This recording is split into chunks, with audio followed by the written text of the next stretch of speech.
আমি একজন নব মুসলিম, আমার জাকাত, ফিতরা, সাদাকা ইত্যাদি আমার অমুসলিম গরিব আত্মীয় স্বজনকে দেওয়া যাবে কিনা?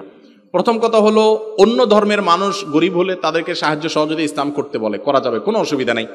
আমরা আমাদের আসুন্নাহ ফাউন্ডেশন থেকে অনেক এই বন্যার সময় ত্রাণ ইত্যাদি আমরা সেদে সেদে অমুসলিমদেরকে দেই। আমি সিলেটে গেছি ত্রাণ দিতে, আমি শুনলাম একটা গ্রাম হিন্দু গ্রাম, আমি বললাম ওই গ্রামে ট্রলার ভিড়াও আগে, সেখানে আগে দিব। আমি নিজে ঘরে ঘরে গিয়ে পুরো ত্রাণের বস্তা তাদেরকে দিয়ে তারপর অন্য জায়গায় গেছি।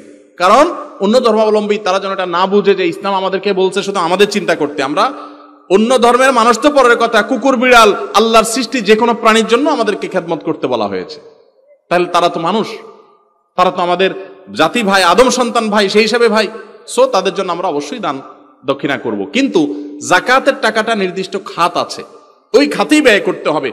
যদি অন্য ধর্মাবলম্বী কাউকে জাকাতের টাকা দেন এই আশা যাতে করে তিনি ইসলামে আসবেন, অথবা তাকে মনোরঞ্জন করলে ইসলাম মুসলমানদের উপকার হবে, তাহলে সে উদ্দেশ্যে দিতে পারেন, যদি এটা নিয়ে আমাদের ইখতিলাফ আছে। অতএব আপনার মা, আপনার আত্মীয় স্বজন কাউকে যদি গরিব হয়, মা তো না, আত্মীয় স্বজন গরিব যদি হয়, তাহলে তাকে যদি আপনি জাকাতের টাকা দিলে সে মনে হয় যে তাকে হেদায়েতের আশা করেন, তাহলে অনেক ওলামাদের মতে সেটি জায়েজ আছে।